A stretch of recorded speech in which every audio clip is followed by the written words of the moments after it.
Hello, Bree. I'm happy to have you for this inaugural, messy, making it happen conversation I love about it. the incredible work that you're doing that is so important, so moving.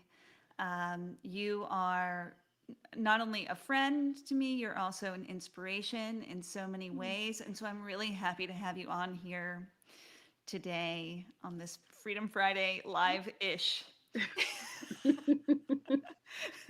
As live as we can be on a Friday of a week like this. As This live is as we can be. So, a few months ago, I made a decision to. I'll explain this a little bit to everyone. I made a decision to expand my coaching business to also allow for something that I think we really, really need, which is role models. I feel like we really need that.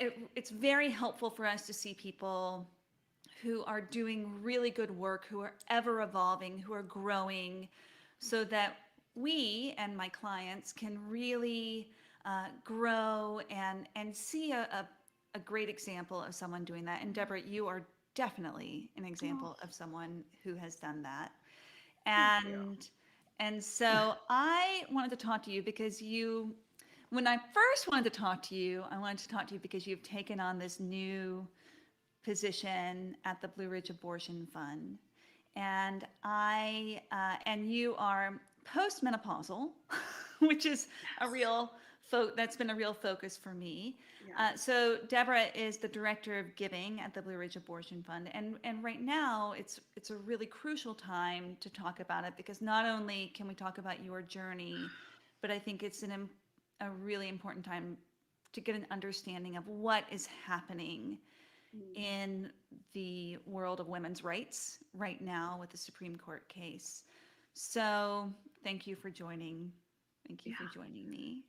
Well, of course. And Bree, I loved hearing you talk about me as a role model. That was very moving because I can remember one of the things I thought of when I took this job. It's been almost exactly a year.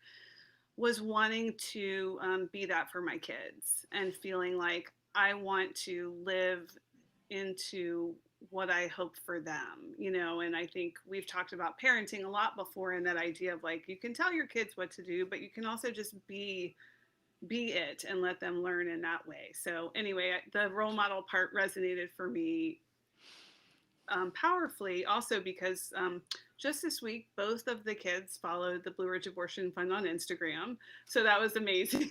And they That's both great. sent in donations to me, not to me, to the fund on their own. Like, so they didn't have to say to do that, I just did it and they came along. So anyway, I appreciate all that. Oh, that's wonderful. Yeah. That's wonderful. It's Yeah. it is really a gift as a parent of two kids myself. Yeah. I'm always surprised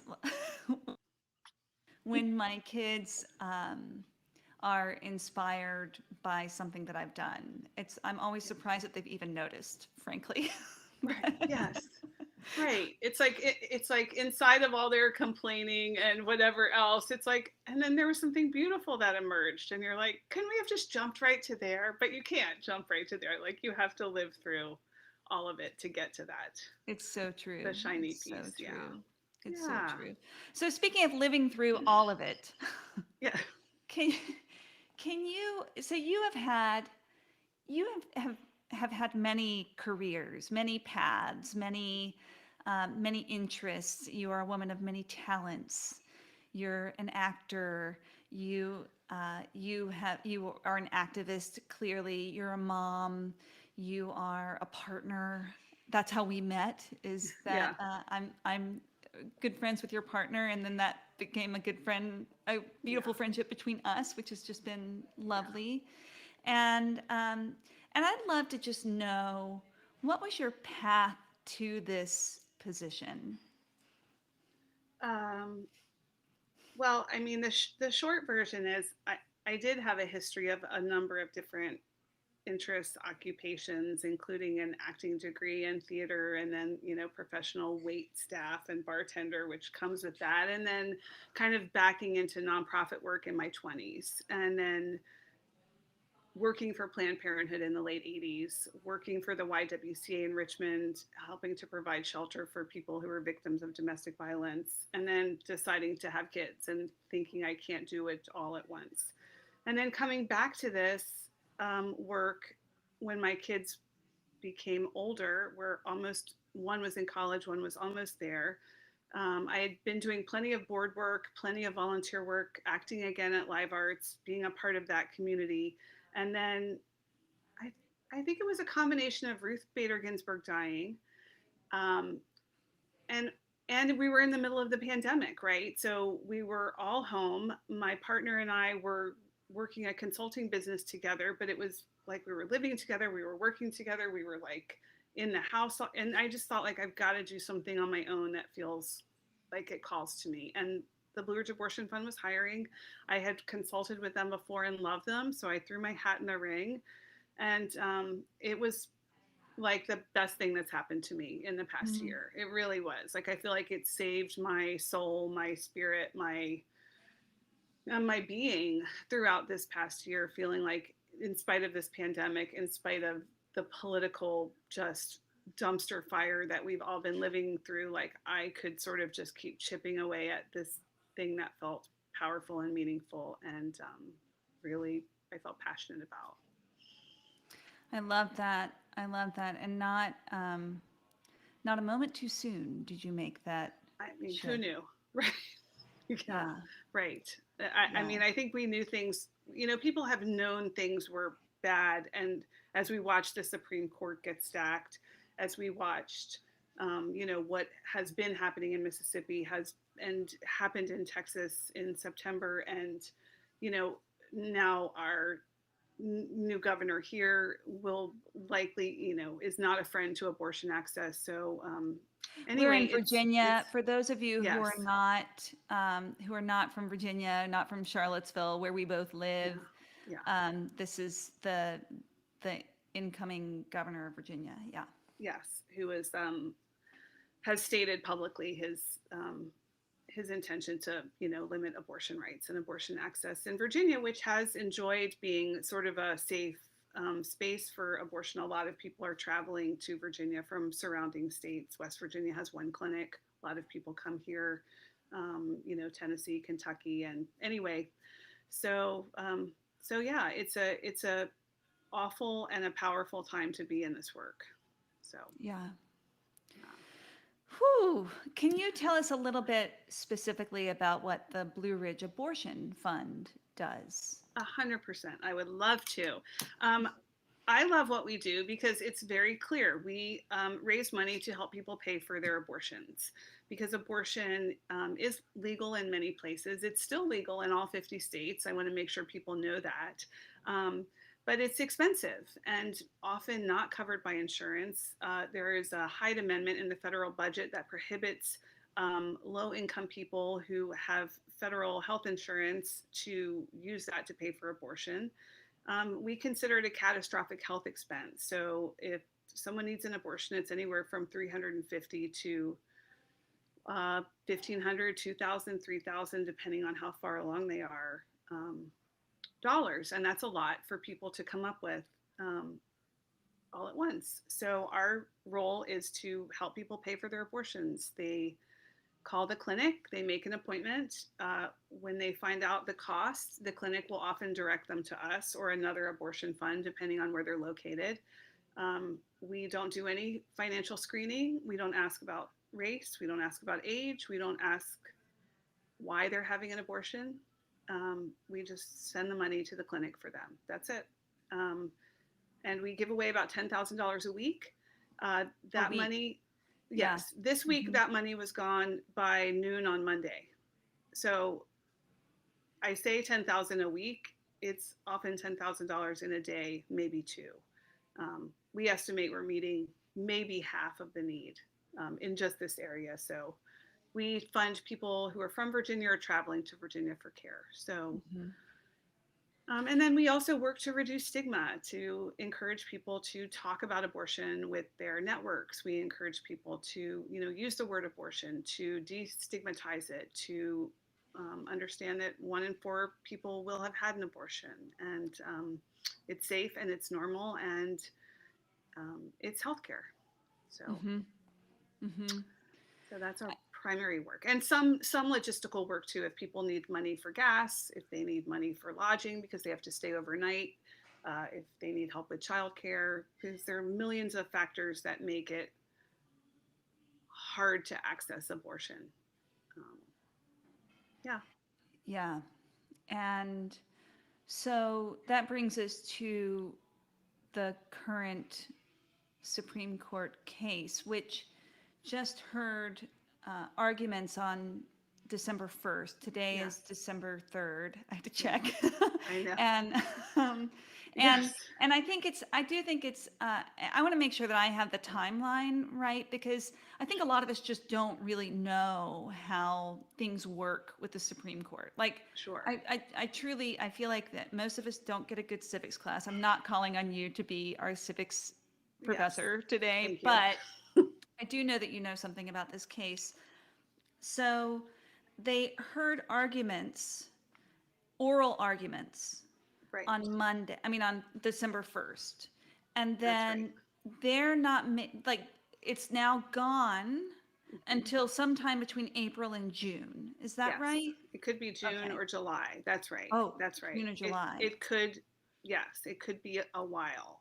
So they from a lawyer representing the state of Mississippi has basically tried to institute a 15-week abortion ban, meaning if you were further along than 15 weeks, you could not access abortion. Great. That's Let's hold. Can we hold for yeah. 1 second? Oh, yes, I'd like to please. go back even further Sure. because um, Roe v. Wade, which is sort of the beginning of this, Yes. right? Right. Um, Right. was 1973. Yes. Is Yeah. that right? That's right. And Yes. and can you tell us what that case did? Sure. Yes. I will do my very best. Also, not an attorney. Please consult your own professional legal counsel. Yeah. But Roe v. Wade basically established a floor, which was um, abortion is a constitutional right prior to fetal viability, which is somewhere around 24 to 26 weeks. So it basically said it's constitutionally protected for people to access abortion prior to that time. Now, states manage through a number of other avenues to create restrictions on that. So whether it's if you're a minor, you have to have permission. If you, some of them were like ultrasounds or clinic laws, but it basically that was the floor was you could not limit it before that Great. And that was before federal. viability. That was Right, and that's federal, on a which meant that federal level. all states had to honor Yes, that. they had to Yeah. honor it. They could chip away at it as they have been, but they had to honor that. And so Mississippi's direct challenge was we want it to be 15 weeks. And so, the issue at hand, I think, is they can either agree with, first of all, it didn't go well. I mean, the lawyer that was arguing for abortion access was brilliant, but clearly this court is stacked. It's got 6 conservative justices. It's an uphill battle.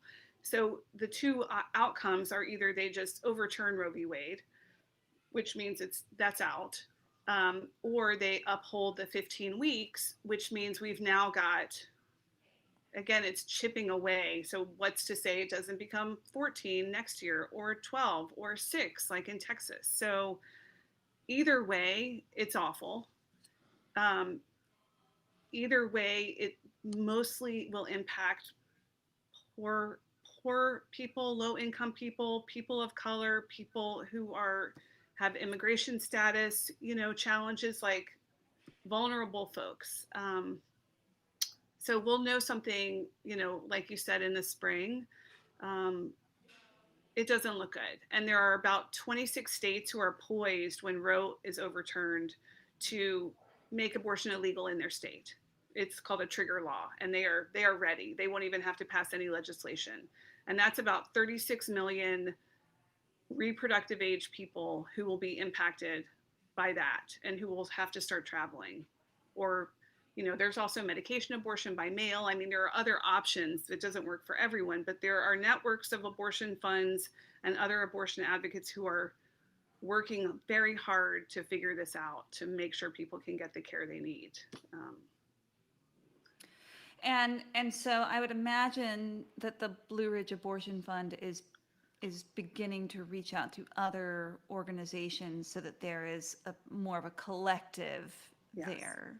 Is Yes. that right? And we have been, I mean, they have anyway. When we have clients who have later gestation procedures that might be 5,000, 7,000 more dollars in cost, we have always worked collectively to fund those procedures. Each fund might chip in a certain amount in terms of solidarity. And it's a mutual aid network is really the work we do. We have to, I mean, so we are already working with other funds, and that will continue to be the case. And so one of the important things about that, first of all, is creating a network is beneficial for people who are seeking abortions everywhere, right, throughout the United States. And number two is that even if someone is not from Virginia, helping the Blue Ridge Abortion Fund, or is not in the Charlottesville area, the Blue Ridge Abortion Fund is also working in concert with other organizations that are doing similar things. 100%. And it has a reach that is beyond a local reach, or has the potential for a reach that's beyond the local reach, which I think is really important. And also for other organizations unrelated to organizations that are helping people have access to abortions, which is so important. I think that model of connecting is just something to keep in mind for nonprofits everywhere. 100%. Yes. Well, and when the Texas ban started in September 1st, I mean, we were driving all of our traffic to Texas funds, like, please give them money, please give them money. The whole ocean rises, right? I mean, we're not winning if we, by getting more money that other people aren't getting. It's for everyone. And frankly, it's awful that this is how we are providing healthcare to people, but this is what we're doing. And so, yes, the whole nonprofit model should not be a Hunger Games. It should be abundance, a place of abundance. And we try to operate from that place as often as we can when we're not crying. When you're not crying, and that's a big when we're not, right? So I know that right now is a really bleak time. It's a bleak time for Americans. That's it. I'm just saying that it is a bleak time for Americans. Yes. And has been for some time. So what we're seeing is an erosion of women's rights and of human rights, actually. And this is just one of many very important issues.